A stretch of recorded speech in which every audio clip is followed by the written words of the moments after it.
fait, il faudrait vous faire une part d'une réflexion, c'est 12 mois, mais en fait c'est connu, les 12 mois sont les jours, les mois des Yémé Adin pour le Niftar, qui se terminent là, et donc enfin s'ouvre, on va dire, la période de l'éternité pour le Niftar. De notre point de vue à nous, nous qui restons ici, les humains, c'est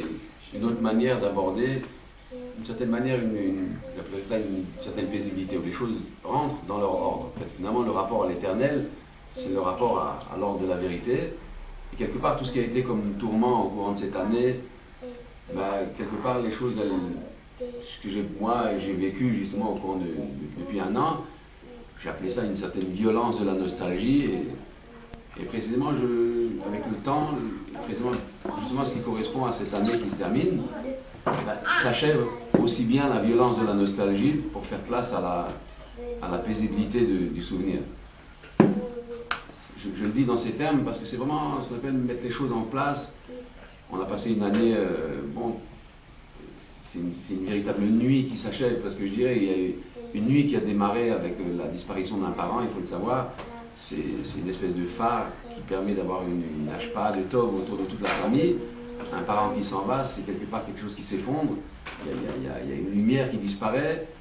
Elle va se vivre non seulement dans le fait même de la disparition, mais ça va se vivre aussi dans les difficultés que chacun des proches, et chacun l'a vu, que ce soit aussi bien mes frères, nous, que ce soit des difficultés au niveau de la parnassa, que ce soit au niveau des difficultés de la briouse, etc. On a passé des moments très difficiles. Et on sent qu'une espèce de temps qui s'achève, une espèce de cette absence de lumière qui précisément maintenant se retourne justement en petit point de lumière qui annonce finalement un véritable espoir pour l'avenir.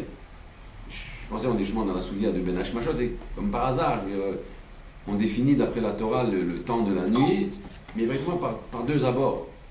qui ont l'air d'être contradictoires, pas tout le monde ne les comprend, mais elles se complètent véritablement, mais pas du point de vue du temps, tel qu'on dirait un moment qui succédera à l'autre, mais plutôt dans la conception même du rapport au temps, à la nuit. Il y a d'une part, on parlerait de la nuit comme étant le moment où l'absence de la lumière du soleil, parce que c'est vrai que le jour, ceux qui même de Bereshit nous disent, Ikra la or yom, en fait, il s'agit donc du or, donc de la lumière du soleil. Donc tout ce qui est en rapport avec le soleil, c'est la possibilité donc de distinguer l'être de l'existence, puisque c'est grâce au soleil qu'on a la distinction entre les objets. Donc il nous apparaît finalement le rapport au multiple à travers la lumière donc, du soleil. Petit à petit, cette disparition nous fait en même temps perdre le rapport et la conscience de l'extériorité finalement des êtres qui me sont hors de mon existence. C'est ce temps d'absence qui d'un côté détermine le temps de la nuit qui, au moment où justement on n'aura plus la perception précisément du rapport qu'on a à cette lumière du soleil, enfin se déterminera le rapport à la nuit. Mais pour ne pas justement que l'idée donc de l'absence du soleil soit un en soi de la vérité de la nuit, chas v'shalom, comme s'il y avait une vérité dans une quelconque façon concrète de donner à l'absence, au néant, un sol. Alors on a besoin précisément pour les chachamim de donner, comme par hasard c'est aussi des psukim, mais qu'on a besoin, pas dans la Torah elle-même, mais c'est des psukim qu'on a bien plus tardifs dans Nehemia, où on va désigner la nuit d'après le Tzet HaKochavim. Alors comme par hasard, le Tzet HaKochavim, c'est pas la manière donc de distinguer la lumière du fin fond de l'absence de la lumière du soleil, même c'est vrai que l'un correspond à l'autre, mais c'est pas pour désigner la profondeur, on va dire, du néant du soleil, mais c'est la nouvelle possibilité qu'on a de saisir finalement le rapport qu'on a à la lumière. Mais plus une lumière qui me permet donc de distinguer les choses, mais une lumière que je distingue à partir de mon existence, de la manière la plus intérieure de vérité. De mon intériorité, j'arrive à désigner, à revoir donc de l'extérieur ce point de lumière qui est finalement le point fondamental de ce qui va être le soleil pour le lendemain matin, qui permet la distinction des choses. Alors, ce va-et-vient entre d'un côté cette absence, mais qui finalement ne doit pas se souder ou bien s'achever dans cette vérité donc de néant, mais au contraire, lui donner un aspect positif qui va se révéler dans le fin fond du sein même de l'intériorité de l'existence, dans cette possibilité donc de saisir finalement la vérité de ce que c'est finalement la lumière. Alors voilà ce que c'est finalement l'achèvement, on va dire, de cette année, l'achèvement de cette absence, de cette néantisation qui a l'air d'être, chas v'shalom, un temps où autour de soi on ne comprend plus rien, autour de soi on n'est que frappé par la midat adlin, donc par la midat de ce qui est la difficulté insurmontable. Et par rapport à ça se révèle, vient enfin le temps de cette vérité finalement de la lumière, ou pas du stade de la distinction, mais finalement revenir au vrai de l'extériorité. Je veux dire, c'est pas l'extérieur autant que,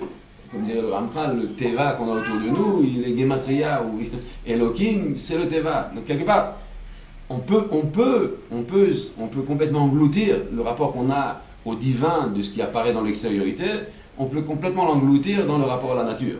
C'est le risque qu'on a dans la journée. Ce qu'on n'a pas dans la nuit, précisément dans cette absence de lumière, dans cette néantisation, l'avantage, on va dire la positivité qu'on a dans cette néantisation, c'est de retrouver finalement un rapport à la vérité, à l'être, mais non plus sous cette espèce de teva, au sens où l'extériorité apparaît comme sous les formes de ce qui est régi par la nature, mais au contraire, du sein même le plus profond de ce qui est mon rapport à l'être, un point de lumière qui est voilà, celui qui me permet, dans son futur développement et dans son avenir, de voir finalement le point fondamental de ce qui va être mon vrai rapport finalement à la nature. Alors je dis, cette année qui s'achève, elle a été pour nous justement ce temps comme une espèce de parenthèse, comme une espèce d'abîme qui était sous nos pieds parce qu'on ne savait pas très bien comment l'avenir allait justement s'ouvrir, et que voilà, avec la fin de ces dinim, la fin du din du niftar, la fin du din de toute la mishpara qui est autour d'elle, eh ben, ça nous permet d'avoir cette possibilité enfin de retrouver un apaisement, chacun avec ses difficultés, chacun à la place où il est, et c'est exactement ce qu'on demande au niftar par son intermédiaire des mitzvot chers pour nous, et que réellement on trouve là une espèce de vérité fondamentale à partir de notre être, saisir ce point de lumière. Voilà ce que je dis dans ce contexte. Une petite chose qui m'a encore frappé, que je n'ai peut-être dit à personne, mais on a reçu... Voilà, ma mère, en fait, elle était fonctionnaire, elle a travaillé pendant toute sa vie, humblement, etc. Elle m'a toujours épaté dans sa manière de pouvoir subvenir aux besoins de chacun, du chesed, etc., chacun des enfants. Elle a laissé un petit héritage. Mais il n'est pas significatif du point de vue de sa quantité d'argent qu'elle a laissé. Mais cet argent, il venait, finalement, de ce qui nous a été envoyé par les notaires, de sommes qu'elle avait mis de côté pour se soucier de, si jamais elle avait besoin de rentrer dans une maison de retraite, elle avait déjà cotisé pour avoir besoin donc de payer finalement cette location pour la maison de retraite, payer payer les funèbres, payer les oraisons, payer tout. Ne pas être à la charge de ses enfants, son souci à son âge, à 80 ans, à sa retraite où il a déjà été malade, son souci c'était précisément de mettre de côté un temps soit peu pour ne pas avoir bichlal à avoir besoin d'une quelconque aide de ses enfants. Je crois qu'il y a quelque chose ça m'a dépassé même après sa mort. C'est-à-dire que je ne le soupçonnais même pas de son vivant. Bien sûr, je voyais, elle m'appelait pour me demander est-ce que les boîtes de tzedaka, de Koupataïr qu'on envoyait en France, de Zaka, elle me demandait est-ce que conseil, est-ce que oui, c'est sérieux, est-ce qu'elle vaut la peine. Donc ça c'est les à côté. Mais je parle de son point de vue du jour au jour, avec imaginez ce que c'est qu'une retraite de fonctionnaire où il n'y a pas à élargir de l'intérieur de ça, il va quand même se soucier d'avoir cette autonomie jusqu'au bout, et que même après la mort, finalement, elle n'a même pas révélé. Il a fallu qu'on révèle après la mort chacun de ses 4 enfants, révèle cette puissance de merveille, je trouve, de s'appelle vivre à une hauteur que je pense plus d'entre nous a besoin d'apprendre en fait un certain moussa. Donc je pense que c'est vraiment adéquat de faire un signe de Mishnah pour elle aujourd'hui. Je ne peux pas dire la Mishnah avant que mon beau-père prenne la parole. Je peux faire le Kaddish ou vous voulez peut-être pas avant? Oui, allez.